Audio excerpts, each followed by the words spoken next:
Take a look at what Alexandria Ocasio-Cortez is currently up to. This is from The Intercept. Alexandria Ocasio-Cortez is exploring forming a sub-caucus of progressives in the House that would be willing to vote as a bloc to leverage their power, she said in a recent podcast interview. Progressives in Congress have been watching Ocasio-Cortez closely for clues as to how she'll navigate the unwieldy chamber that is the House of Representatives, where she is expected to arrive after the November election. The interest in her includes the personal, will she endorse a primary challenge against me, as well as the institutional.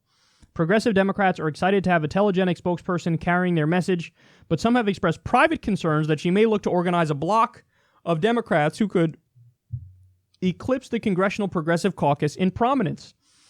Ocasio-Cortez has been insistent that she has no intention of burning the party to the ground or stoking needless internal rifts, preferring instead to persuade her colleagues to move in a more aggressively populist direction. Quote, "As unapologetic and strong as I am in my messaging and my beliefs, my style is that I'm a consensus builder," she said on the podcast. So what's my response to this? My response is, hell yes. This is exactly what we had in mind when we launched Justice Democrats. The idea is you do a hostile takeover of the Democratic Party from within, the Bernie Sanders wing takes over the party, and you're no longer beholden to corporate money and big donor money. You have people-funded politicians willing to do what the people want. This is the populist left. Now, her plans here to build a sub-caucus, in other words, it's going to be the caucus of the Democratic Party that represents the Democratic wing of the Democratic Party, to steal a phrase from Howard Dean, who used to, in 2004, be the left of the Democratic Party before he lost his mind and sold out and became a corrupt lobbyist. So this is the populist left, man. That's what this is. This is what the Democrats should have been all along, and Alexandria Ocasio-Cortez and other Justice Democrats look at the Democrats in the House. They go, no, way too many of you are moderate, corporatist. Then they look at the Progressive Caucus and they go, better, not good enough. And so the idea is, let's get Alexandria Ocasio-Cortez, let's get Ro Khanna, let's get Raul Grijalva, let's get a bunch of others. And by the way, they're also campaigning to get others elected there.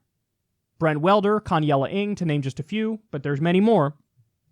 The idea is, let's get a real populist left caucus, and we'll call it the Justice Democrats Caucus, because all of these people are Justice Democrats. So there you have the caucus that is unapologetically for Medicare for all, free college, a living wage, ending the wars, New Deal, ending the drug war, legalizing marijuana, raising taxes on Wall Street, and many more policies. So this is the caucus that is not playing games and will do to the Democratic Party what the Tea Party did to the Republican Party. And before you say, oh my God, they can never work. Really? There's a Republican president. Republicans have the majority in the Senate. Republicans have the majority in the House. Republicans have the majority of governors. Republicans have the majority of state legislatures. Not only did it work, it obliterated. It destroyed. Because it turns out when you run on an anti-establishment populist message, you win. When you run on an anti-elitist message, you win. When you run for the people, you win. Now, it turns out the Republicans were faking the funk. They didn't actually believe in anti-establishment, pro-populist policies. But Alexandria is not faking the funk. She really does believe in these things. So I love this. I think it's wonderful. I've already started to see hit pieces against Alexandria Ocasio-Cortez. I actually just watched for the first time the question that she was given on Israel-Palestine, where everybody made a big deal and acted like she shit the bed. No, she didn't. If anything, her only downside in that interview was that she was too honest, and that she was like, listen, this isn't my wheelhouse. Like, I'm not a geopolitical expert, but I'll answer your question anyway. So she's almost too honest, because she's asked about, Israel-Palestine, and she's asked about, hey, you used the word massacre and occupation.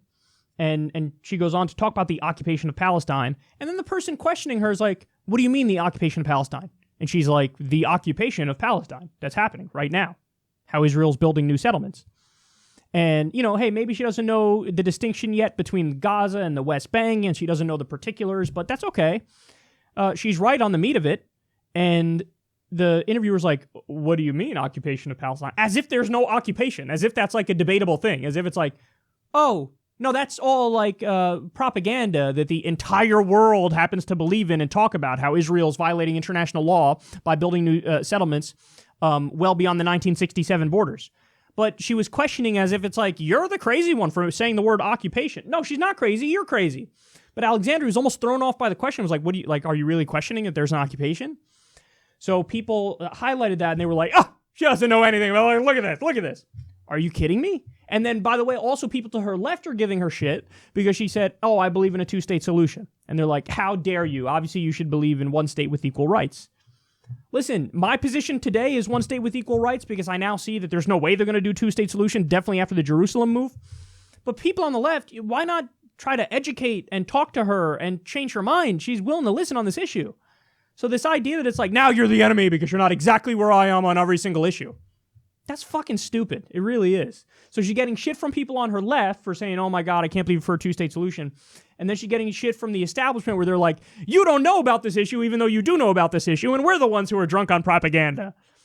So they're going to smear her, and I already told her the claws are going to come out. They're going to come out because you're going to have the Republicans are obviously going to viciously come after her, and they've already done that, saying, oh my God, Venezuela, Cuba, Soviet Union, Lenin, Mao, Stalin, Marx, blah, blah, blah, blah, blah, communists.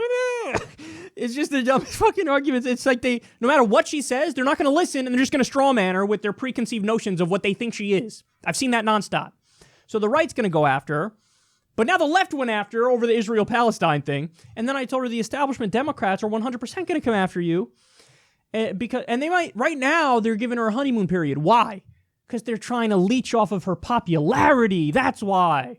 They want to get the headlines. They want to get the accolades. Tom Perez was talking about, oh, it is wonderful that Alexandria Ocasio-Cortez. Really? You didn't say a fucking thing about her before the election when it was corrupt Joe Crowley, who you know you wanted to win.